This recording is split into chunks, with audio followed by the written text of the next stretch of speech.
We're actually recording already, just so you know. Oh, man. Look at he's taking videos back there. Look at that guy. Nice. What's up, sucker? This is our theme song. Get James in there? Yeah. Did you get James? Yeah, just trying to get a photo, for the gram. Yeah, right on. Gotta have it on Yeah, there. It didn't happen if it's on the gram. Right? That's true. So we got these nice chairs in here. And as you know, These ghetto camp chairs. but I was wondering what you guys think about rocking chairs. I think they're very comfortable, actually. Well, for me, I just keep going back and forth on them, Hit it. Yeah. So speaking of rocking chairs, what about Chuck Norris? Yeah, tell me about Chuck Norris. I heard he did something cool. All right. Well, for one, Chuck Norris can drown a fish. Oh, yeah? Oh, Yeah. Wow. It's pretty crazy. That is. Also, one time... Wait, hang on. Okay, I didn't get it at first. I got it now. Yeah, okay. Fish swim in waters. Okay. Hard to drown a fish. Got it. Yes. One time he kicked a horse. Yeah. Now they're just called giraffes. Oh. You can never have too many Chuck Norris jokes. No, That's you what I can't. always say. We should bring him back. Yep. Hey, who are you? James Cavazos. Cavazos. Yes. How'd I do? Cavazos. Did I do good? Cavazos. It sounded great, that's I correct. think, right? Yeah, that sounded good. It sounds good. That was good. Yeah. And who are you? Yeah. So I'm Aaron Cavazos, James's dad. Right on, man. Nice. Thanks for having us on the show. Yeah, thank you. Yeah, right on. Okay, now I'm confused. Uh-huh. It's your Noel on Instagram. Yes. But you go by Aaron.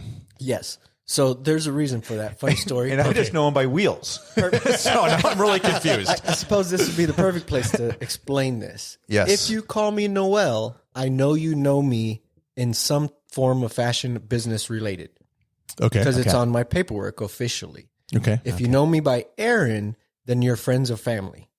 Oh, right on. So being in the military, everybody's always called me by my last name. So it was really weird transitioning and having a name other than Cavazos. right? Yeah. So now that's kind of how I know where I know people from when when they just talk to me and they're like, "Oh, Aaron," or "Hey, Noel." I'm like, "Oh yeah, your work." Or you're a friend. You're safe. You're safe. You're safe. This is work related. I'm gonna stop talking. Any of your work friends that hear this are going to start calling you Aaron from now on. You know that. Yeah, I don't think so. So, That's cool. And then James, it's just James. Yes, sir. And we kind of talked about this, but any good nicknames Yeah. for you Do yet? you have a nickname, James? Well, actually, I do remember now. Back in 6th grade, my best friend Austin, he called me Jamesy Boy. Jamesy Boy. Yeah, I called him Austy Boy 2.0. Austy Boy 2.0 Jamesy Boy. I'm going to call you the Rambler. How's that? yeah. Yeah, I told you, you're getting a nickname for this podcast. By the way, typically when I give nicknames, they stick. Yep. Yeah. This is true. I'm going to call you the Rambler. Rambler. Speaking of Do Ramblers. you know what he's got out there? He's got a Rambler I was out there. going to say, what is that car? It's James's car. Oh, that's yours? Yeah, that is my car. Lucky. Yeah, That car is so rad. It runs so good too. It we looks didn't so have to cool. do any work on it. What is it? What's under the hood, James? I think it's an Classified. Oh, it's yeah. classified. Beep it out. Is it really? You got to beep that out. Okay. All right. I'm No just worries. kidding. So, James, go ahead. I'm just playing. This is some alien tech here. Go ahead. It has a inline 6 hooked up to a 3-speed manual. So Oh, so 3-speed manual 3 on the floor. on the floor. So Yeah. reverse. Not is it, 4 is it on the up, floor, left? 3 on the 3 on floor. the floor is up to the left. Yeah. Yes. Yeah, that was my brother's whatever Mustang, and we always forgot that. Try to shift into first, but it's reverse. Oh, no. Yeah. So then you go backwards. Yeah, he wasn't Have good. you ever accidentally gone backwards So in I that have thing? done that once already. Hopefully not in the So driveway. the Mustang, the Fox bodies, they come with a T15 Okay. or the T14, and those are the 3 speeds that your buddy probably or your brother probably had. brother. Yeah. That's good old days. So what are you going to do to the car? Are you going to fix it up, or are you just going to leave it like it is? we're probably going to leave it like it is, but maybe later down on the line, Yep. we're thinking of buffing out all the dents that are in the body and probably painting it.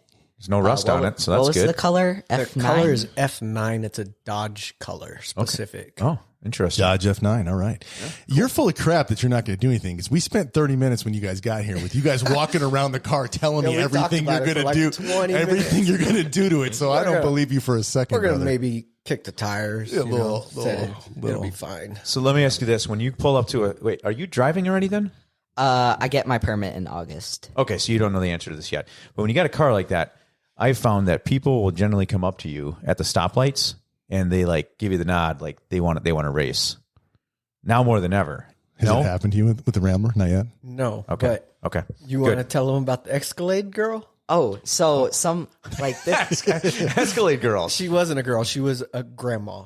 Yeah. Oh, she was an older woman. Okay. Older woman. I thought this was going really good. I was super excited to hear this. Tell story. about the grandma. She pulled up to us, and she probably hasn't complimented a car like in her life. Yep. She pulled up next to us, rolled down her window, was like, "Sir, that's a very nice car you have there." Oh, all right. Here's why. So I was going to tell you, my grandma used to have a Plymouth Valiant. Uh-huh. All right. So not quite this, super car, but kind of the same vein. Green. No, it was not. It was taupe, like a brush painted my Jetta. If you remember that story? What's taupe? Taupe is it's like khaki kind of color. Yeah, like a light sandy brown. Yeah, sandy brown. So I remember driving with my grandma. It was she drove nuts. There was one road, a lot of dips in that. Yeah. She would fly in the Valiant. So I just remember. So anyways, I bet that was nostalgic for that grandma in the Escalade to see that car. Oh, 100%. Just nostalgia as a teenager driving in a car like that. Brought back good memories. So here's the real question. Where's the bike, since this is a bicycle podcast? Oh, yes. And we're 6 minutes and 30 seconds in and we haven't mentioned bikes one time. Yep. Where's the bike rack going on that thing? Yeah, that's a good question. It's most likely going to go on the roof, but we first have to find a bike rack that'll fit. You can do like one of those suction cup ones or something like that? No, we won't do the sea sucker. You don't want to get it on the patina, Yeah, so it has to be off the roof, and then maybe one of the clamp ones on rails, because it has a rain rails, rain gutters. You so can clip into those. We'll be able to do something like that. Oh, cool. If you do it right, it looks so sharp with a nice bike up there. That's what we were just talking. It's got to be like it's got to fit the car. Yeah, do it right. You can't just go by whatever. Yeah. Yeah, you gotta patina it up. It's got to be a specific rack, and we haven't seen one yet. So yeah, you'll get it, man. But that's a good goal. All right, so it's Friday night on the MCP. Yeah, Friday night on the MCP, and we've got Aaron and James, who are avid mountain bikers, and we know you guys from about a year ago when we were both our boys were both rocking with the Vail Composite mountain bike team. Yep. And we got to know you guys a little bit. And so what have you been up to, man? What's new? I'm gonna let my dad say that one. Well, here's what I heard. Here's what I know. It's this a super easy question, bro. When I pulled up tonight, I had my bike and we talked about the 24-hour race. And you, unbeknownst to me, took what place? How'd you do in it? Your team. Me and my team, we took 4th place. Congratulations! That's awesome. That is amazing. And what category were you guys in? I think we were in a co-ed category. What was like the age limit? I think it was like 180 below, 250 below co-ed team. So by age bracket, if all the ages add up, they got to be less than like 250. Was it it was a 5-person team? It was a 5-person co-ed. Cool. Yeah. So it was really cool. We had all our juniors on there. And the name of your team was? We were the Unbroken Bandits. Because?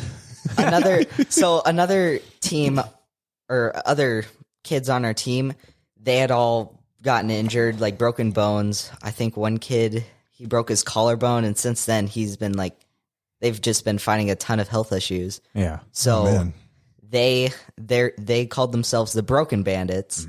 So we were basically racing against each other. It was not a fair How did they do? Did you guys crush them? Yeah. You crushed them. Because you were whole and not injured. Yeah. Shout out to the Broken Bandits. Yeah, in their prime. Yeah. Right on. So how many laps did you guys get in? And you'll probably laugh at how we did. I actually forget how many laps we That's got. because they can't count anymore. So we were up, some of the adults were up, and these kids ran all night long. It was like tears of the sun up in that bitch. They were just chasing people all night. That's awesome. That is great. And there was zero time from the moment the baton hit the table to the next kid going out. I mean, they were going all night long. We slept 3-4 hours in between each leg or whatever. Yeah. So it was a Tears of the Sun run all night. Oh, wow. They didn't never they didn't missed a quit. beat. They didn't quit. They didn't stop the whole time. Super proud dad moment. Yeah. That's awesome. Congratulations. So hey, Ramblers, was that your first time doing the 24-hour race, or have you done it before? That was my first time. A couple years back, I think I was in 6th grade. Okay. My dad did the 24 hours because another team, one of their team members had to quit. That always happens, my dad, right? Yeah. My dad subbed in for him. I was completely unprepared. Yeah, he That was. was not Not- what I was not so fun. expecting. No, it wasn't fun at all. yeah. It was work. Yeah. It was hard work. How many laps did you do? Do you know? I think I got in 3 laps. Okay. So I did the second lap. I was second 5 in or 6. the He did 5 or 6. Is that what you said? Yeah. 5 or 6. There's no. He did 3 laps probably in the day. No, I did not do 5 or 6 because there was like 5 of us. Yeah. Yeah. The guys ran like. God. Okay, so it's they did like 24 hours. 19 laps. You did 19 laps? No. Not, as a team as a No, whole. I know. No, your team did 19 we did laps? Yeah. 13. I think they did like. And we ran all night too. We ran all and night. I did 3 laps. So there's Yeah. no way. If you guys did 19 Yeah. laps, you probably did at least 5. If you took 4th or 5th place, there's no way. I seriously think they did like 19 Yeah, laps. I we can think look it that's up. more Let's- like it. yeah, it's we all can right, fact, right, we're yeah. going to fact check it live right Before I now. keep lying. You got to get you're so humble, Humble, dude. That's dude, super yeah. awesome. I think we took, what, 140th? No, 250th. 250th out of 500. We were halfway. We were halfway. Down. We were Halfway down. pleased We with. were good. We were super old, when, man. when Eric sagged out, we when were Eric we sagged were in out. second to last place. Yeah. At the yeah, it was not good. early on. So we It wasn't- caught up. It wasn't good. Middle of the Yeah, night. it wasn't good. Yep. No, we ran all night too and only got 13 laps. Yeah, we pushed it. We were slow. Hey, it's all about having fun. Do you remember? Yes. Do you remember what your lap times were? Like what what times you were bringing in per lap? My lap times, I got all basically like sub 120. My fastest lap. Are you serious? Yes. No big my, deal. Dude, Yeah, that's sub no 120. big deal. Sub 120. That's My fastest badass. lap was a 107, I'm pretty Shut sure. up! Dude, how do you guys do that? Shut I up! was feeling Jesus, so good. dude. We were pleased with under 130. Like Yeah. if we were to 130, we were good. Yeah, I didn't That's get a still a lap pretty good under time. one. I didn't get a lap Thank under you. 130. So shut up, man. I mean, 137, I think was I the mean, best that- I did. Yeah, we were pleased Yeah. with that. Kudos to you guys, man, That is because that awesome. takes a lot of work. You had fun though, the whole experience. It was a lot of fun. Though I had to wake up at 1 o'clock and like here, just some backstory. Do you know that feeling like when you can literally feel your body just like shutting down and going to sleep, right? Yeah. We all know Oh, that yeah. feeling. Yeah, for Yep. sure. It was my 1 o'clock lap. I was just starting to like really go to sleep, and then the alarm went off. Yeah, and time- it was time to like go. just from like full stop to Adrenaline. 60. It was terrible. I felt so horrible after that.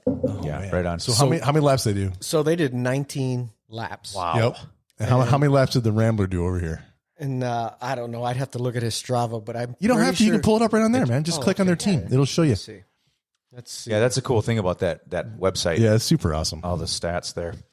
Yeah, Epic Rides, epicrides.com. They do a great job with their races. Have you done any of the other Epic Rides races, like the Whiskey or the Tour of the White Mountains or any of those? No, I have not, but I definitely want to do Dawn to Dusk sometime. Oh, up in Is that Phoenix, race- right? That's yeah, not that Epic Rides, but that's a great race, right? Yeah. Oh, that's not Epic Rides? I don't think so. I thought it was. Yeah, no, I don't think it is. So while your dad's looking that up, so you are part of the Vail team still. Yeah. And Yeah. So can you tell us kind of about your experience last year and how you guys did? My experience last year, it was a really great season for not just me, but really everybody on the team. There wasn't, out of, I think, 4 races for the middle schoolers and 5 races for the high schoolers, because the 5th race was the championship. Yep.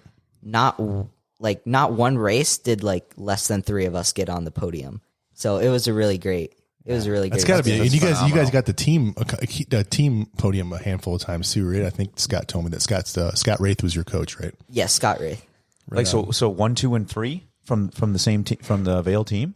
No, I think I'm not sure how it works. How does it work when the team gets a you get like the team award? What is it, So- like most points out of all the different races or something like that? Yeah, and it goes 1 through 5, and I think we did. I know they took home 1 trophy. It was a team trophy for Cienega, I believe. Got that one. Okay. So in the Vail MTB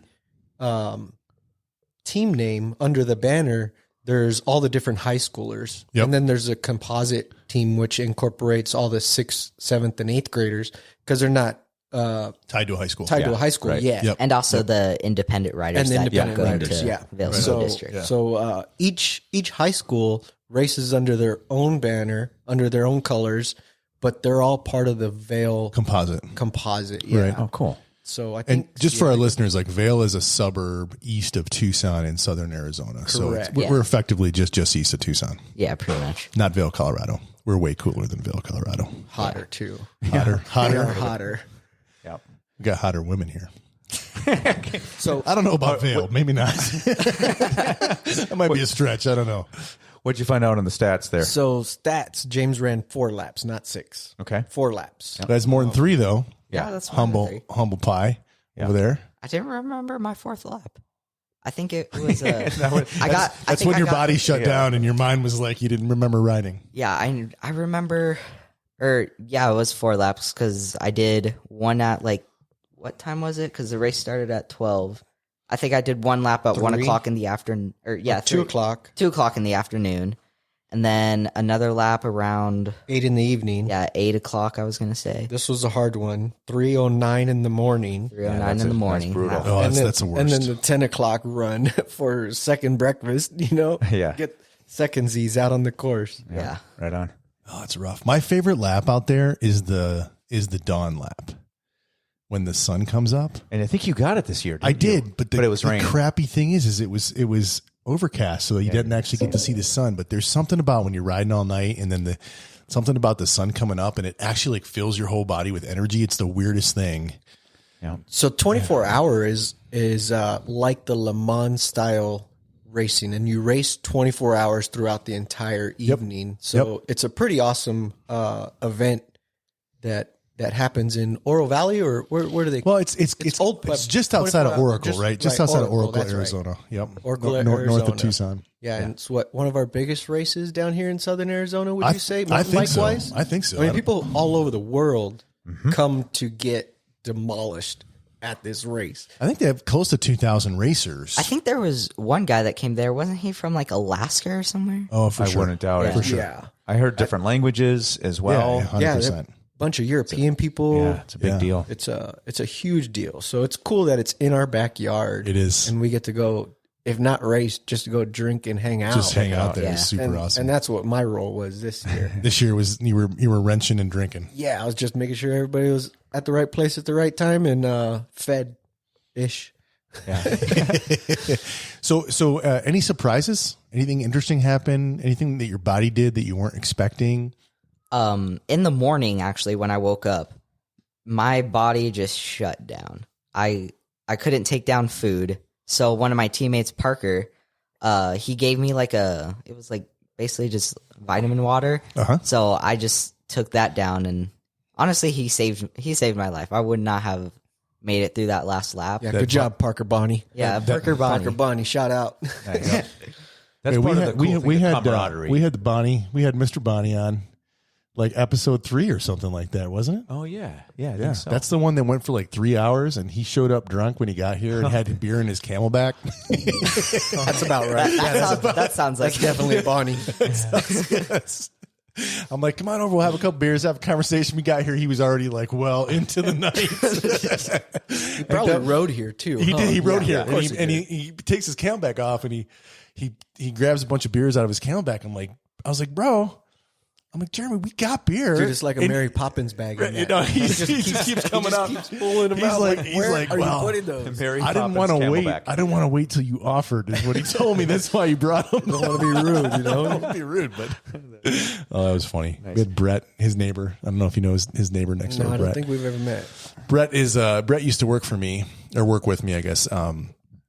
Good guy, and just randomly found out that Jeremy and Brett live right next door to each other, and they're really good buds. And I was over Brett's house, looking at a bike or something, and he's like, "Yeah, Jeremy lives next door." I was like, "Holy shit! I know. You got those big old pimp houses over there, man. He's got a nice spread. Real nice rack. You guys live in large."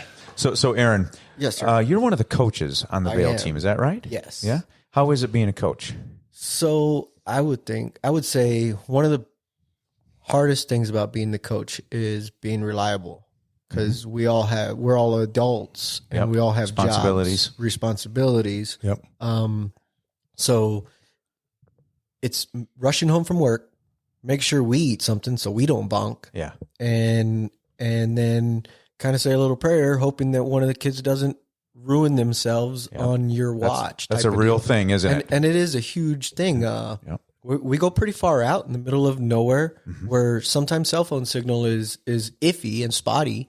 Yeah, so for sure. you try and do your best to like mitigate risk and stuff like that. But it's mountain biking.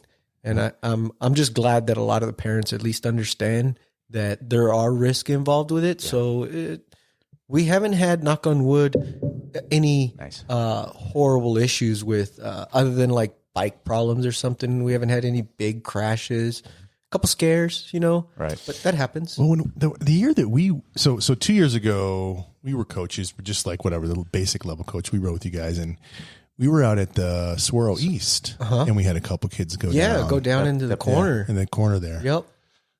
So it's a big deal. And then everything out here in the desert, here in Tucson, Arizona. Wants to kill you. Yeah. Absolutely wants to ruin your day at every corner. We don't have nice flowers. We got thorns. We got thorns, 2 inches, 3 inches, 9-inch nails coming through your tires. We have nothing but sand and rocks. Yep. And the rocks are jagged. They're amazing. Yeah. No dirt. Nothing soft to land on. Good dirt out here. Aaron, are you from here originally? So no, I'm originally from South Texas. From South Texas, okay. So equivalent to like Nogales. Nogales, so okay. I'm from the Rio Grande Valley. Okay. So about 4 hours south of San Antonio. They have to call it the Valley. Yeah, Okay. the Valley. Yeah. So when I came here to Arizona, everybody's talking about the Valley, and I'm like, "Oh, you guys know about the Valley?" Wrong valley. Man. They're talking about Phoenix, and I'm like, "Phoenix isn't a valley. I guess it is. Whatever." Kinda. Sky Islands. Yeah. So South Texas, and then I moved around a lot as I became an adult with the military. Thank you for your service, by the way. Yeah, thank you for your support. And we ended up moving out here after I did a couple years in the Army, and now I'm with the National Guard, and I work as a federal technician out in Marana, Arizona. So did you get stationed out here, or did you guys just end up in Tucson? So I was stationed here in 2006. Okay. Down at Fort Huachuca, down in southern Arizona, a little bit further south than us right now, and then that's when we kind of fell in love with Arizona. And if the cards play and they land in our favor, and we're able to move back to Arizona, we should do it. And it worked out. So here we are. We've been here since 2015 and no plans on leaving ever. Right on. Oh, right on, man. So you had your nickname Wheels because of the white walls. Okay, yeah. When you were running, call it sweeps, right? Hey, ¿cómo se dice wheels en español? Oh, I don't know. You don't know? You don't say? Wheels. Ruedas. Ruidas. Ruedas. Oh, okay. Ruidas. Oh, that's not that cool. Wheels is cool. Yeah, Wheels is Wheels cool. is cool. So I had white Onza porcupines from Sweden. Special order, limited edition. Because that's your trigger. Limited edition. Anything limited edition. Son of a bitch, chime in. So I found these online, and I was like, dude, those look sick. Is your beer empty? No, it's not. It's good. And so there was no... Onza out in Sweden has a huge reputation in the Europeans for dirt tires. So I've never even heard of Onza. Right. So we'll put a link to Onza in the show notes. Yeah. So when I started looking at them, I'm like, there's no like rocky terrain features. Like, how am I going to compare it to Arizona? You know what? They look cool enough. I'm just going to try it. And so they were a really good tire. I'm not sponsored by Onza. But you got to clarify that. Yeah. So not just style. They actually worked well. They worked amazing. And they're about 100 grams lighter than the Ardents on the Maxxis style. Maxxis Ardents, so if you're a gram weenie, I got the 60 TPI with a tan wall because I run tan walls on everything I own because that's just my style. Black is whack. Limited edition. Can we say that? walls. Can we say that? Black is whack. I don't know. It's Maybe just the color. beat that out. Yeah, tires are. Yeah, we don't edit. Just for the record, we don't edit anything. So everything you say is getting recorded. So I run tan walls. So they had tan walls, white tires. Porcupines were the name, and they rolled really well. I got a lot more PRs because I switched from plus size tires on my Trek Roscoe, and I bought a set of 29ers, Bontrager comp wheel line, and I was like, I want to run 29ers on a plus size frame.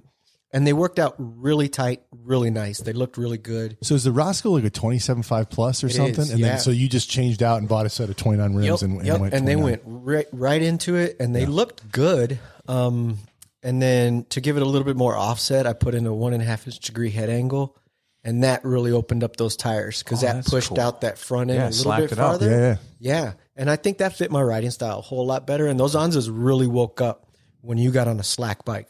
Because when I slacked it with a 1.5 inch degree head angle, I put 140 degree fork. Because you always want to add to what you think is already cool. But if you put more fork, so I put more fork on it. So I gave it more stack in every. So like what? So I went from a 120 to a 140. So I gave it. That's okay. So you went 2 degrees. I did. You slacked out 2 degrees just by changing. No, every 20 millimeters is 1 degree. Okay. Sorry. So you slacked out 1 degree just by going up in your fork. And then you put an angle adjust headset in there as well. Yeah. And slacked it out another. So you slacked it out 2.5. I have notes. You got notes. I got notes. Tell us. Show notes. I didn't bring the bike, so we can't show the bike. That's all right. So I went from headset, let's see, head angle was factory at 68 degrees. Okay. So that's old school. Right. Yeah. It was old school geometry. Yep. And it didn't fit. I was oversliding everywhere. I figured something's got to be done to it, and it's got to be geometry. Yeah. So I just kind of winged it. You can read the forums. Yeah. It's like a bunch of assholes on there. Everybody's got an opinion. Yeah. So I was like, you know what? I'm just gonna try it, and if it doesn't work, it doesn't work. And if it works out really well, so you went from a 68 and you did 2.5. So you ended up with a 66.5. right? Plus the extra 20 mils. Yeah. So it ended up coming out to a 64.5. And with really those tires, they're supposed to be on a slack bike for sure. They are not XE tires, but they're fast. And they were white. And I liked Onza it. Porcupines. Porcupines, yeah. Special edition. And they were on my Limited electric green Trek Roscoe. So it was a very bright.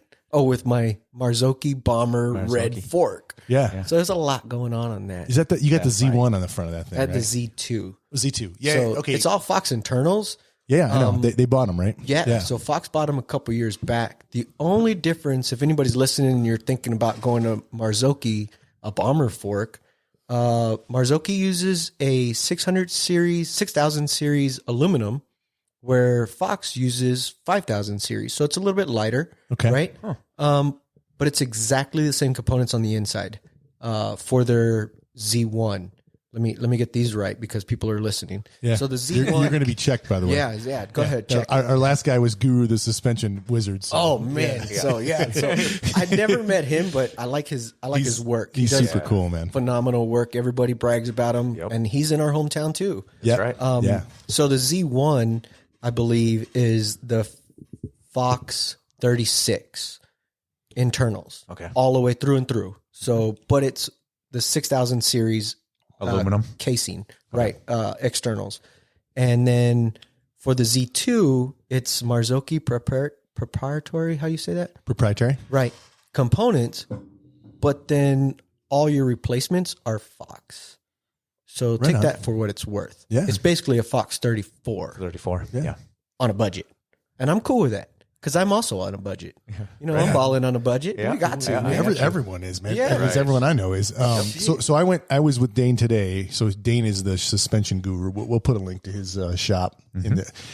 His website's awful. We'll put a link to his Facebook in the. That's where he does most. That's of where his he does posting. most of his business. But he's getting better on Instagram too. We'll put that. He's got the new shop. He's got the new shop up there on First and Grant. Yeah, I was in there today and. He's moving the Guru suspension in there, and it's super cool what he's got going on. But he was telling me the Marzocchi story. I didn't know this. So they were they were an Italian company originally, and then I think early 2000s, like 2000, maybe 2005, 6, 7, they were bought by a Taiwanese company. I think a Taiwanese company, and the Taiwanese company kind of changed the path and was really looking for more like volume, lower cost, and the quality of the product kind of went down.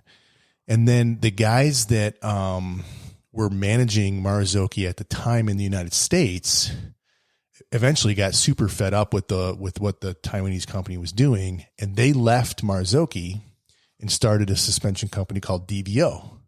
That's the origin. That's the origin of DVO. And if you go out in my garage, we've got one of the Ibises out there. It's got the DVO. You should check it out if you've never seen the DVO stuff. It's super cool. It's got the DVO Onyx and the Topaz on it.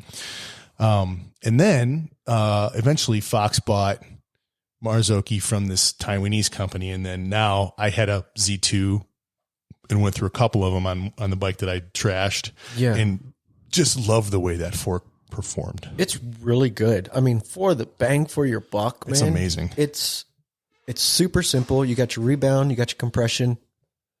What else do you need? Yeah. I mean, of course, Keep it simple. You can always have blow off valves in here and there and everything, but it's super simple, and I got it pretty dialed.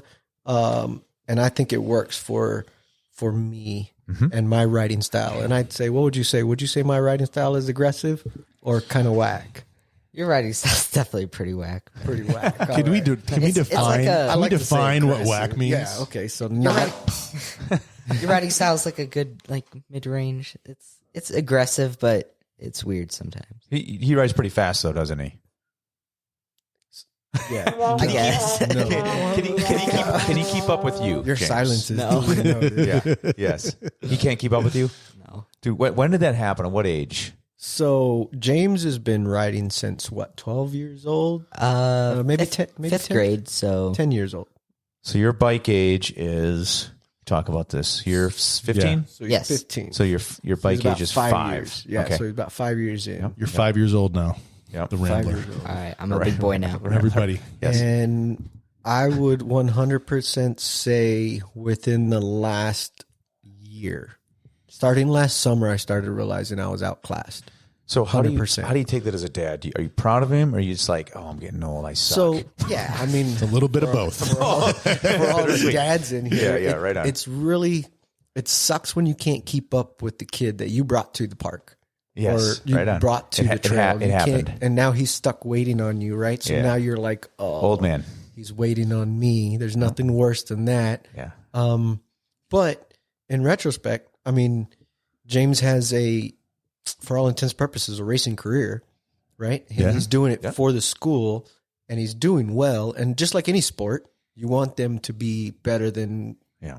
You were. You want to 100%. kids to have it better than you. So James is right on track, I feel, with his height, his body growth, and the style of and the type of bike that he's on. I think he's right on track with his speed and his capabilities. 100%. I think that's awesome to watch him grow in those 5 years from a 20-inch BMX bike with a 26-inch.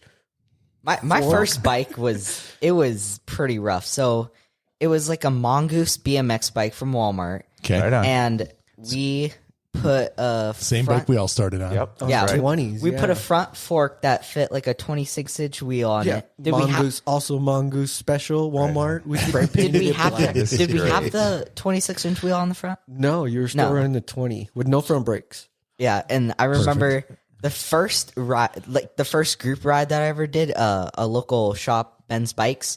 He does a ride every Monday out at a trail called Fantasy Island, right?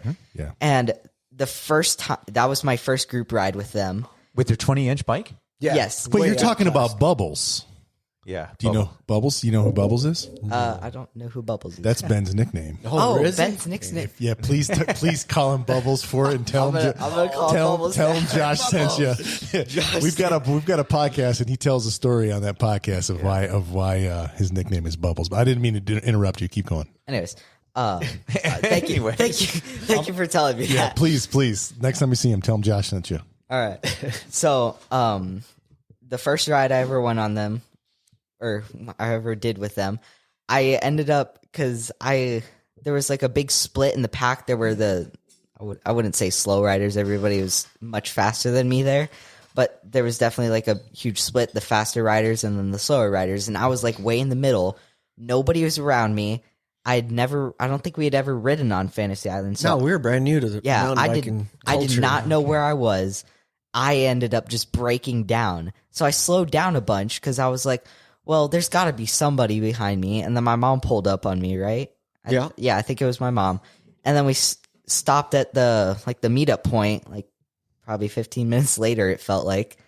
And then everybody told me to go up in front. And at first I was kind of like, I don't want to do this. Right. But obviously I did. Yep. And somewhere along the way, I ended up going 20 miles an hour. And Ben literally told me, I've never seen a kid go that fast on a 20-inch, on like 24-inch wheels. And that's how I got on the team. Wow. So so that was the summer before your 6th grade. Yeah. Yeah, we literally joined the team, the Vail mountain bike team, the composite team, that weekend. Because are you a sophomore this year or freshman? I'm a freshman. You're a freshman. So you guys have really only been mountain biking for a few years. Yeah, 4 or 5 years. Okay.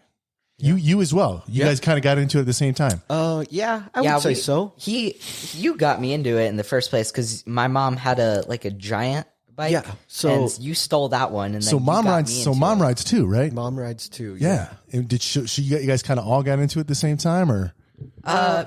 Me and my dad got into it first, and then my mom just kind of joined in. And then she picked it up too. So I helped my wife Erin, a friend, move her house, and she had a mountain bike, and she's a roadie. I guess her ex-boyfriend bought her a mountain bike, thinking. We talk about that a lot. There's an 80% fail rate when the boy buys his girl a bike. I'm never riding that bike again. And it was a live frame, small, and she was like, "You can have it." And I was like, "Punk rock, that's cool. great. It's a nice bike, SLX, freaking rock shocks in the front." I was like, "Man, this is a nice bike, aluminum." But it had like nice componentry, and it was a live temp, but it was like all customed out. So that's what I started riding on. And I'm a small framed guy. I'm only 5'6". So I got on this small frame, and it was. Wait, so you started riding the live? I started riding the live. Right on. Right off the bat. Okay. And then shortly after that, I stopped riding the live. Dude, kudos for being like punk rock and like and comfortable enough with your manliness to like admit that you started on a women's specific bike. Totally. Dude, that's badass. Dude, this like was I'm taking my hat off to you. This man. was Seriously. the baddest bike I had ever rode in my life. Right. Coming from like Walmart specials. Yeah. And now all of a sudden it's just a giant with a different name on it, right? Yeah, I'm on an SLX. Who cares? It has a little curve down in the bottom. Yeah. Right. It's my first real mountain bike, and it was a female specific mountain bike. Right. I tell you what, that seat was comfortable. Dude, I wanted to keep that seat. All right, man. Listen. Okay, I'm putting the hat back on now. Put the hat away. You've taken it too far. I'm immediately making those words. But stop making it weird, Dad. Oh, dude, that's my life. Special. Wait, We're gonna make that's gonna be the clip. That's gonna be the clip. Stop we play. making it weird. Stop making it weird, Dad. That's a great line. But So you stopped riding that bike. I stopped riding that bike because I shattered my clavicle and my scapula on one of the easiest trails down here in Tucson. I thought you did that on your Roscoe much later. No, that's what pushed me into hang on. Help me this. You're blowing my mind. The clavicle, the collarbone. But your scapula. The scapula, I believe, is a shoulder blade. Looks like the continent of Africa. Never thought of that before. I had that broken into like 4 places. Can I tell them how you broke? Yeah. All right. So Easiest trail in Tucson. there's a trail at Fantasy Island called Bunny. Basically, The Bunny Loop? Yeah, Yep. the Bunny Bunny Loop. It's Trail. basically just all flat, nothing there. Somewhere or another, my dad managed to find the only rock in the trail, and obviously that rock I crashed sent it a him. little hard, eh? Yeah, and he ended up breaking his collarbone. All right. How do you say rabbit in Spanish? I don't know. Conejo. Conejo. Conejo? Conejo. Conejo. Conejo. Yeah. Rabbit. I'm That's taking Spanish El class right now. I Conejo. need to learn That's from not you a guys. bad. That's not a bad nickname. El Conejo. El Conejo. Yeah, that is actually a good. Conejo. One. That's a Yeah. good one. I'm gonna start. All And it like, it's got 2 meanings because it could be like, listen, I'm fast because I'm like a rabbit. Yeah, there you go. And it could also be like the bunny trail kicked my ass. El Conejo. Conejo. So this Cavazos. wasn't even this trail isn't Conejo even rated at like a Cavazos. blue or nothing. No, it's It's like green. a pink. It's a pink trail. It's rated as pink. and I destroyed myself on it. Oh, So, but Listen, during this that is time, the guy that's got broken ribs from the front yard right now. So I can't man. speak. did you hear that? yeah, he was okay. telling me the I told story the about story, that yeah. one. Right on. All right. So during that time, when recovery, that's when I went into now I should start looking at bikes and what is a good bike for you. So I took like 4 months off, Yeah, so you're not riding and you're so I'm not researching. riding. Oh man, I was researching everything. YouTube videos. I'm looking at all the forums, and you take those with a grain of salt. Yeah. Everyone's got an opinion. Yeah. So At some point, he was an expert. I was an expert on geometry. It's fun. I mean, I had all the numbers like memorized. Josh has spreadsheets. I've got spreadsheets of them, man. Oh, you do too? It looks like. Jam Look at that, dude. That is wow. punk rock. Oh, dude, I throw down. That's badass. That is. Well So done. I'm currently. Can I take a picture of I'm that for also our? in the market for a new bike, so I went down the rabbit hole. I got to again. take a picture of this. Actually, I want to get you in the picture. Yeah. Here we go. That's a good Hang one. on, let me actually. Here we go. There's El Conejo. And his, Yeah, so that's your research for your next bike. So we're, okay, so yeah. So you're searching for a new bike. This is a cool topic. Yeah, I'm looking for a new bike. Hey, Rambler, you care if we go on the new bike path for a few minutes? Let's go down that. I want to hear out. Rambler's set up as well at Yeah. some point, but You were getting to that, but we like totally. This is what we do. We go down conejo holes. Rabbit holes. Conejo hole. This is what happens during. Oil de conejo. It's what Ole happens during el a conversation. conejo. You just There's start at people one. out there who speak Spanish. Like, what in the hell is all wrong. You guys are awful. Tucson people can't speak Spanish. Yeah. All right, Rambler, tell us about your bike. My bike set. right now, I'm on a giant Anthem. It's a 29. Anthem 29. Yeah. Okay. It's a really great bike. It's carbon with Oh, so you got like a pimped out version. yeah. But it has an aluminum triangle. Rear triangle? So Yes, rear carbon front, aluminum back. Okay. Yes, and we got it from another kid on the team who doesn't ride anymore. So and Sucks to be the him. bike, yeah, His loss, your gain. I guess so. But the bike was just sitting in the garage, and his dad was like, "You guys are looking for a new bike? I have one in my garage that's just sitting there." Nice. The bike was, I mean, it wasn't that old, was it? It was pretty new. No, I think it's so- like a 2019 frame. So it's modern geometry. yeah, it's super nice. Yeah, I think it's an Anthem Pro because you were on an Anthem. Oh, dude, so before. it's an Anthem Pro, so it's tricked out. yeah, it has pretty much top of the line everything. What derailleur does it have, XT or SLX. I yeah, think. SLX? I think. Okay. And you But- were on an Anthem before that. Borrowed. Yeah, borrowed borrowed Anthem. Anthem. And this thing was heavy. Oh. It was a heavy bike, but So does it rock shock or they have the Maestro, like the giant branded suspension on I'm it? running the Maestro. I am Yeah. okay. All right. But the first Anthem that I had was borrowed from another teammate. His name was Ethan, Okay.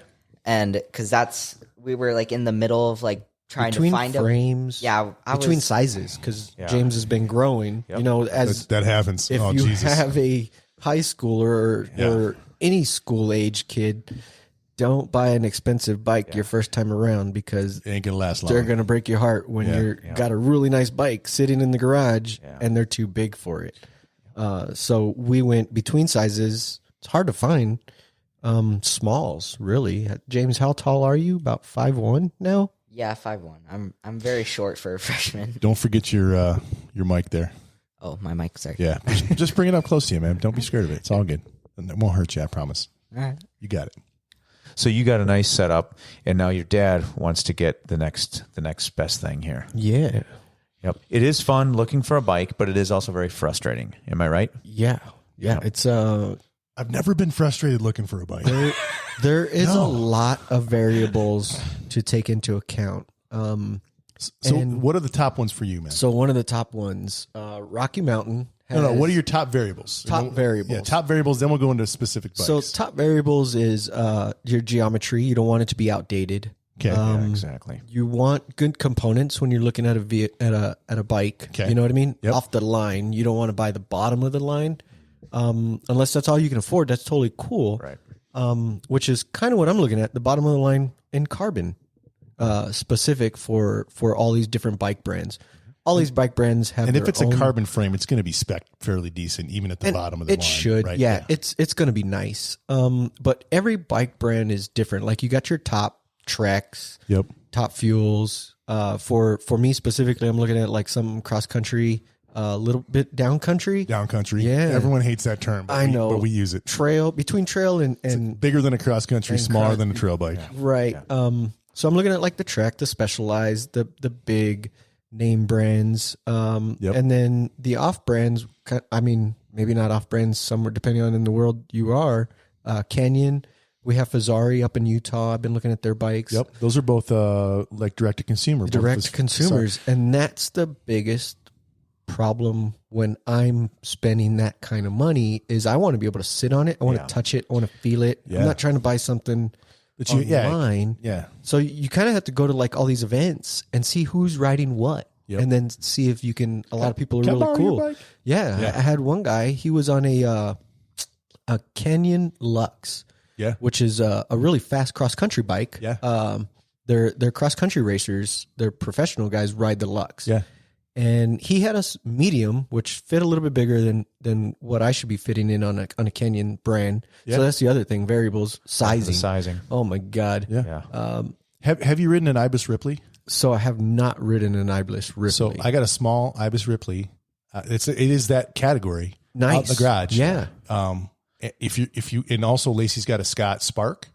So you were welcome. So I sat on the Scotts. You're welcome Those to take. Nice. You're welcome to go take. Go do a lap or whatever on the Ripley and the Scott Spark if you want to try. They're both smalls. Sweet. If you want to try a couple different bikes to get just to add to your demo. I know. I've sat on the Specialized Evo Epics. Those are really nice. Too. That's what I ride. Little too cross country-ish for me. I mean, coming from that Trek that I've kind of with the 64-inch degree head angle. I mean, you're pretty sloppy on the steering, and you get real used to not being so twitchy. I sat on a Super Cow. That's Trek's top race bike, and that thing is not for me. It was too twitchy, too racy. It was very specific bike, and I wanted something a little more relaxed, little more comfortable. That one you kind of have to you should probably ride that shit out of that bike or put it away. there is no in between. Yeah, you're not gonna have like a beer, go ride, and then drink another beer. No, it's gonna hurt you. Really, I felt like it would have hurt me. I got my master spreadsheet here, which looks like yours. My Epic Evo is the head tube on that 66.5. Well, I haven't added that one here yet.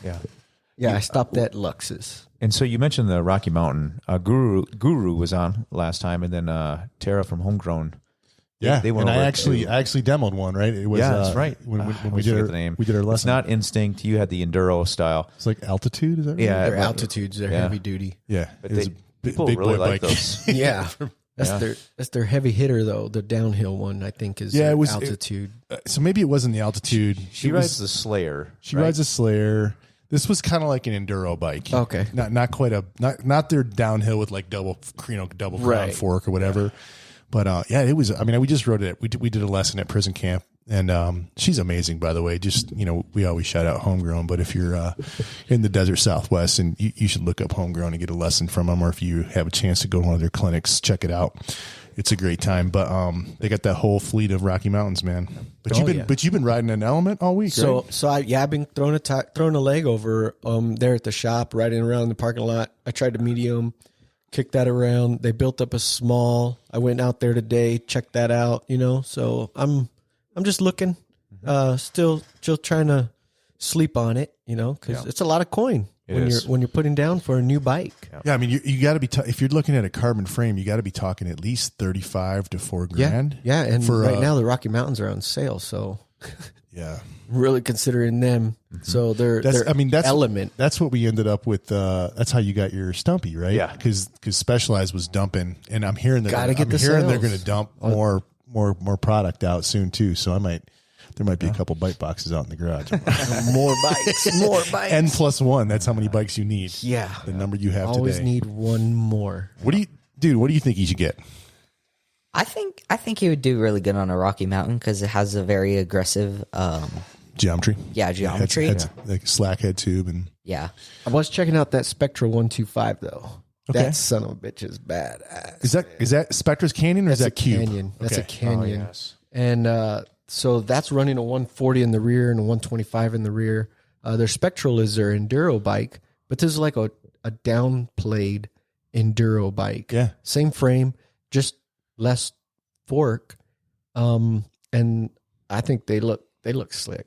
I think, pretty I honestly, I think like 140 is the perfect like suspension for what we have here in Arizona. Because you can ride, like I can go ride Fantasy Island cross country stuff and like have a blast on it, but I can also take the 140 up to Mount Lemmon and it survives. Yeah. So it's like the perfect bike for do everything, like single bike. For sure. Yeah. I think 140 fits really well down here in Tucson, Southern Arizona. Yeah. You get a little bit outspec'd when you go up north though, to like Pine Top area. You probably want a little. Yeah. Some of bigger those trails stuff, are a little bit harder, but most of our trails are not tamed by any means though. Yeah. I wouldn't call them tamed. Most of our trails down here are pretty rough still, compared to like, I don't know, maybe anywhere in any other part of the country. Right. A lot of our trails are, I think 140 is about right. About right. Yeah. Have you guys done any lift assisted riding? No. We ride back up. You ride back up. We ride back up. We do not have that commodity. Yeah. You don't have that. No, you earn that. You earn that downhill. And you're talking about Mount Lemmon. Yeah, coming down bugs. Yeah, no. So honestly, what I was talking about was Angel Fire, which is like... No, we've never been out to one of the parks, downhill parks. You guys should do it sometime, man. It's a friggin' amazing... I think we should put that on our list of things to do. But we never rode Sedona either. And that's on our to-do list. You definitely got to ride Sedona. Yeah. Maybe not the white line. That one's looks a little horrible. gnarly. Yeah. I tell you what, the interesting thing, I went out with Lacey to Sedona, and so Lacey's my wife. You guys probably remember she rode with Skander and me and the team. Yeah. Remember back then, but you guys saw her in the garage when she was taking. She's Skander. fast when I see her on Strava. She's really I'm like, fast. shit. Yeah, she's got like tons of crowns, super fast. But so for our anniversary last year, we went out to Sedona, and oh my god, she just crushed me. And we did like 2 rides a day, and like literally the first ride in the morning, we're like 20 miles into the day, and I'm like laying down next to my truck in the parking lot, just like crying. like, I can't do it. I can't do anymore. I would say 20 miles is a good typical one ride for a lot of us. Yeah. Would you say? Oh God, yeah. Like 15 to 20 is like a solid one. That's ride. a solid ride. But if you're in Sedona, you're like, you gotta do one in the morning and one in the afternoon because you're in Sedona. You're going to put in 40 miles in one day. And I wasn't able to do that. We did 120 and 110. That's a lot of tacos. That's a lot of tacos. Man, I'm going to earn all of those. So Sedona's on the list, and I want to do the lemon drop, so all of Mount Lemmon. All of it. Yeah. I do not have a bike. My Anthem, it's a great bike, but it would not survive that. Even on like flatter trails like the Bunny, I still ride the bike really hard, so it tends to bottom out in the front suspension a lot. So I don't know, man. If you started out like with the team on a BMX from Mongoose, I think you're punk rock enough to take lemon drop. I got a Ripmo out there, small. Ibis Ripmo. You can borrow it. You can borrow it if you want to take it up. We might have to do that. You can borrow it if you want to take lemon. Yeah. All right, James, I have a question for you. So your dad mentioned kind of on a path of some competitive racing, okay, which you're on now, already at that stage and at your age. So what I've noticed is even at a younger, like the kids coming up, middle school, the talent level and skill, it's crazy. It's just nuts. And then once you start getting to high school, I mean, it really just escalates. Blows up. It ramps up a lot. So how do you, I mean, you've got a lot going on. You've got school still, probably social life, and now biking. How do you balance it all from nutrition, from training, from mentally to keep pushing? Those are all really good questions. How do you do it? How do you do it, Rambler? Well, I know training. When it comes to training, I really enjoy going out with friends because I love mountain biking, but when you're doing it alone, it doesn't have that like same feeling. So every time I go out, I have a couple of friends in high school that one of them doesn't really ride bikes, but another one, he just got a new bike, in fact. So he rides a ton. What do you get? He got a Specialized Epic. Caden, no offense if you're listening, but that's too much bike for you. He's going to grow into it. Epic's a good bike. No, I mean, that's a bike you ride, right? Yeah. Super fast. I'm talking in terms of like skill level. I still have to remind him to like stand up on hills. So I'm trying to. We're going to get there. Currently, I'm trying to teach him how to ride the bike. That's good for him though, too, right? Yeah. I mean, and I mean, your dad's a coach. and it's good to be a mentor and to bring people up with you. Am I right? Yeah, it's pretty You know, fun. I mean, and I'm sure he imagine if you were appreciates it. able to start on too much a bike and then grow into it, whereas opposed to where we started from the bottom and you've had to grow out of your bikes. I've started from the Started bottom from of the bottom. We started from the bottom, now In we're fact, here. actually, the second bike, my second bike. So after the BMX bike, once we joined the season, we were pretty quick to try and find an actual like suitable bike for Real me. mountain bike. Oh, tell them about the Rigid though. Yeah, Oh, that's what man. I'm getting to. Okay, all The right. best bike in the world Best bike for me ever. was a Trek Rigid. It was like 30, Like 20 fully years old. rigid? 1992 summer catalog special This thing- Trek 240 Limited edition. Rigid limited It was- edition. Oh, they're It not was on the so market period, anymore. It was so period correct. In fact, I still have it we still have it in our garage. So One of those Turning you don't into get a rid low of. ri- I'm turning it into a lowrider. Oh, cool. Are you really? Yeah, That's You know, awesome. white walls and freaking banana white seat walls. and Yeah. Springer in the front. Yeah, for sure. But that bike, the only thing it had pretty good components for how old it was. Yeah. I don't think I ever really had a problem with that shifter. The only really thing that we ended up doing to it was just putting because it did have the grip shift, so we put the So it was index shifting. It wasn't friction shifting. It was index It shifting. was. Is that what they call it? grip shift. Grip so, shift? Yeah. So like, you guys know what friction shifting is? Mm-mm. So I'll show you. I got one out there, but now if it's grip shift or if it's you actually click a button that's indexed. That means like every time you click a button, it goes to one gear. One gear moves. On one of my bikes out there, it's just friction. So you just move it. Oh, you just figure it out. You just figure it out until it goes, and then you That's stop. your- oh that's your my other school bike. bike's like that. School bikes. So we got school bikes too. Yeah, there Yeah. you go. Yeah. My school bike actually that one's also kind of a funny story. With the Trek. Oh, the Trek. Yeah, keep We're still telling on us the- that we're still on the the Trek. 1992 limited edition Trek. Yeah, summer catalog. Yeah, it was a really great bike. It was definitely probably one of the smallest bikes out there. It felt like Okay, it was a very 26-inch wheel. 24. What? I was still on 24. 24s. Okay, right on. But you were younger though too. Still, Yeah, much younger. I was a tiny child. were you? Okay, Very a small. tiny child. Yeah, tiny child. So with that though, he was still coming in at like top 20. Really? That was my top race of the. So it's like a whole thing. Okay. So at the beginning of the season, I raced on the Trek, and I think the best that got me was the best I was able to get it was top 20 something. I'm pretty sure. I think it was like 21, 25, something No, like that. I think it was 28.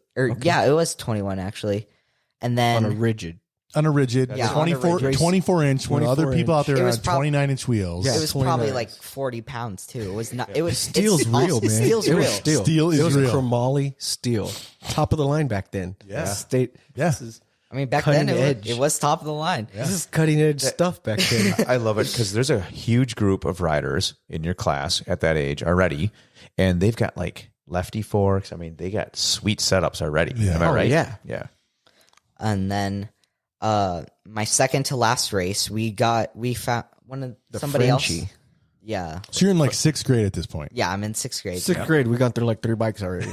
Yeah. One season. So we managed to find another bike. This one was slightly newer, but it was by far the worst bike I've ever raced on. The shifting was terrible. It had a front shifter that I literally had to hold the shifter because it wouldn't. The derailleur wouldn't keep itself in place, so I had to literally hold it. While you were All riding. race. Yeah, while I was riding, and also I just wasn't strong enough to really get the bike to move because it was definitely heavier than the old bike. Right. And so I was I was very bad at shifting because I was crossing chains constantly. And Back when we had to worry about that, when you had like a front 3 derailleur. by. You never even really, you experienced that before. Yeah. But yeah. You know, the old timers listening to this will be like, "Oh yeah, I remember. Those are the You had a good tri- old, triple on those the were front. good old days." yeah. And then so that race I dropped my chain 3 times. Oh, And no. I think I came in 32nd. Out of which there's 60 kids were racing in Yeah, sixth yeah. grade. Yeah, But it was a ton of I was Yeah. still fairly proud of myself because I went from dead last. nobody was behind me. The sweep was literally like, kid, do you need help? And so I went from dead last out of like 60 kids all the way back up to 32. Oh, that's so awesome. That felt pretty good. And then finally for my last race, definitely the other best bike I've ever ridden, it was a Composite Super Velos.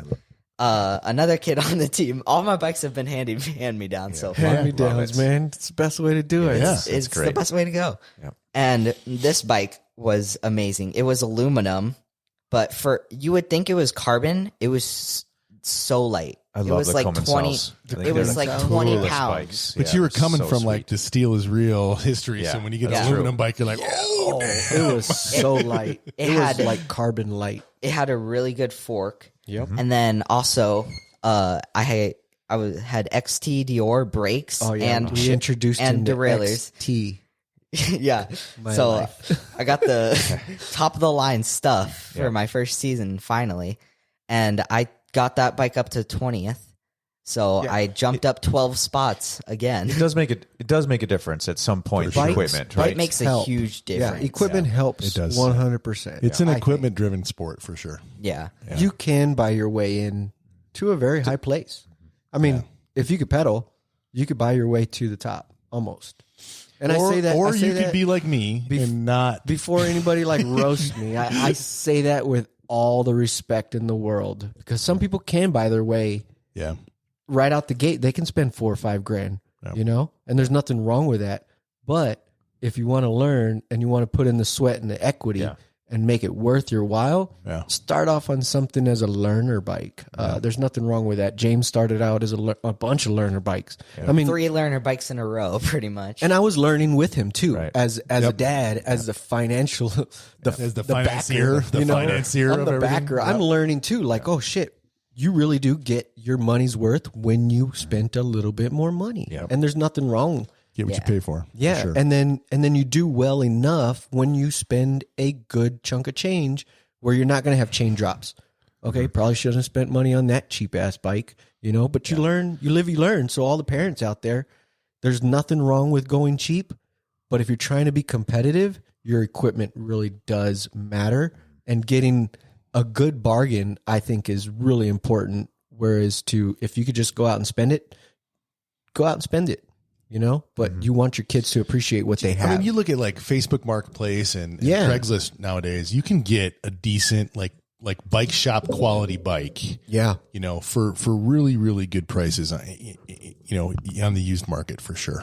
yeah, and I don't. Yeah, I think it's important for the kids as they're growing up to not get spoiled and appreciate what they have. And you know, if you let them grow up through an Altus derailleur and then they're running Dior's and now they're on SLXs and XTs. I mean, they definitely appreciate their bang for their buck. Appreciate that XT, but if they grew up on Shit, XT yeah. only, Oh yeah, they don't know. it's super hard to be able to go back and be can't, like, yeah. what the hell was that? So, James, you started talking about riding with your friends. So that was a social part of it. What about how many miles, like when you're at a competitive level, how many miles are you guys riding? Is it all trail? Is it on the road as well? I don't really enjoy road rides all that much. Usually there's always a headwind and there's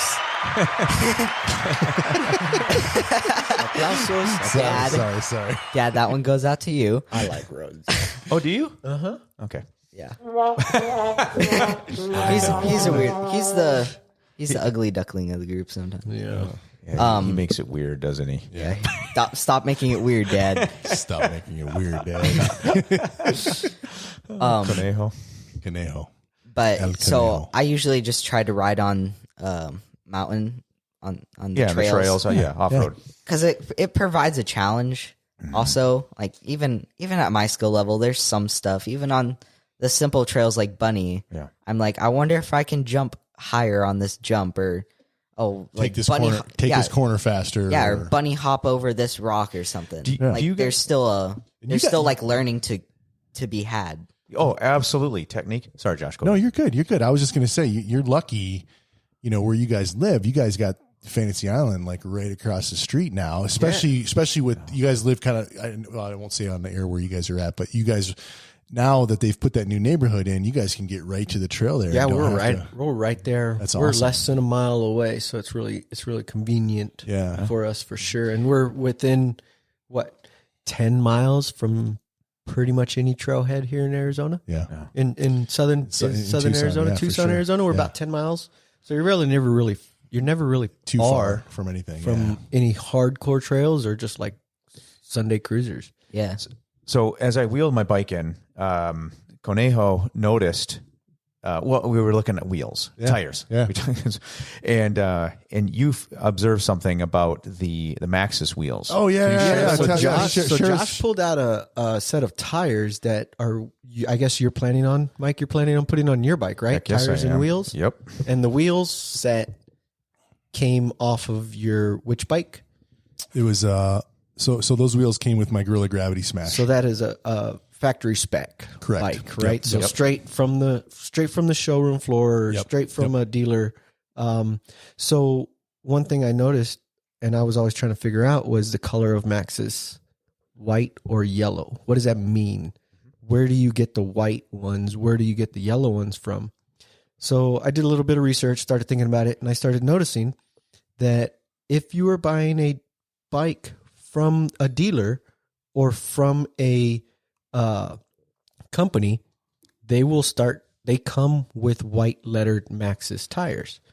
So the difference in white and yellow Maxxis is if you're buying yellow, you're buying it off the shelf at a distributor aftermarket. So those are the yellow Maxxis, and factory spec'd bikes will come with white Maxxis tires. And I noticed that as soon as you pulled out those wheels, you're like, I was like, hey, those came off a bike. What bike did they come from? And you're like, oh, those came from my other bike. And I'm like, are those factory? And he was like, yeah, I haven't changed anything.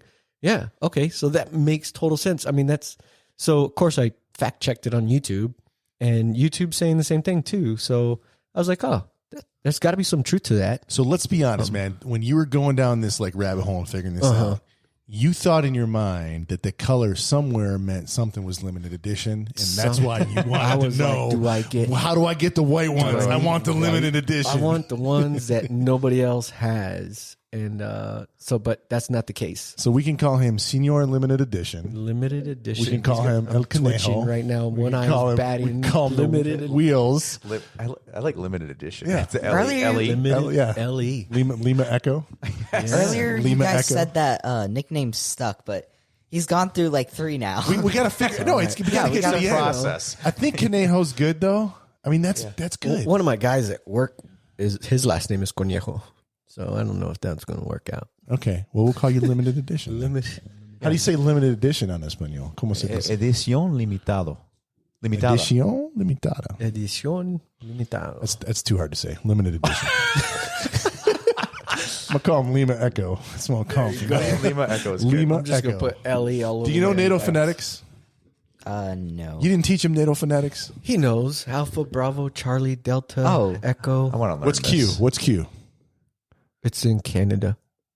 It is. Kent. Oh, okay. Yeah. You used to have a hockey why team can there. I not remember that? It's okay. Eastern Canada. Quebec. Quebec. Yeah. It's okay. Anyway. I used to make all my employees learn the NATO phonetics. What are you doing? Yeah. Yeah. I think it's a good way, instead of like what is it? C for cat. Mary, Charlie, Bobby, Karen. I heard one cop, he had all liquor for his phonetic alphabet. That would be awesome. And I thought that was really cool. Oh yeah, he was throwing it down like what's bourbon, cocaine, marijuana. And I'm like, what the hell? I said, and I was just thinking, like, I just heard him over here. I just overheard him, and I'm like, Z that's is his Zima. phonetic alphabet. hilarious. That's pretty badass. Yeah. Oh, he got his own, and he was running with it too. Someone got super drunk one night, wrote that down, and the whole squad adopted it. You know that. Absence for A, and Yeah. but yeah, I thought that was cool. I mean, you can come up with some whatever. A lot of people revert to like animals. Yeah. Like S for snake, B as in bear, Zebra for Z. Z for zebra, stuff like that. Saeed limited edition, maybe Saeed. Saeed. That's Mister. Oh, okay. Yeah. Yeah. I like the sound of that. Saeed. I thought Mustashfed was Mr. Mustashfed? I don't know what that word means. Oh, that's a made-up word I made Yeah, up. it sounds like it. All right, scratch that. It could be. I don't know. Who knows? Well, hey, boys, this has been a great conversation. Thanks so much for coming on. You guys got any final thoughts you want to leave our listeners with? Like ride your bike? Practice makes perfect. Practice makes perfect. Dude, the Rambler's got some wise words over here. I'm going to remember that for our next race. Practice makes perfect. Maybe a little more practice. Maybe more practice. A little bit more practice. One thing I've learned is you can always push yourself more. Every year, I always learn a new level of suck. My 6th grade year. Are you sure you want to cut? Because we're about to get into the good stuff now. Because my 6th grade year, I had all of these like learner bikes, and then I moved up to finally like the higher level bikes that we all know and love now. Yeah. And then my 2nd year, it was definitely, I don't actually remember my 2nd year. I didn't really start like learning all this stuff until like recently. Right. My 8th grade year, it was the races themselves. I was trying to push myself, get on podium more often, which I did, and the best I was able to do is 5th place, which was very good for me. That's awesome, man. Yeah. And then this year I started doing NBA races, and I went from doing like 6, maybe 10 mile races. Now I'm racing literally 20 miles at race pace, and these kids that are doing NBA are way faster. Like you said, It's- new level of suck. And then also 24. Well, you did almost 70 miles Yeah. in 24 hours.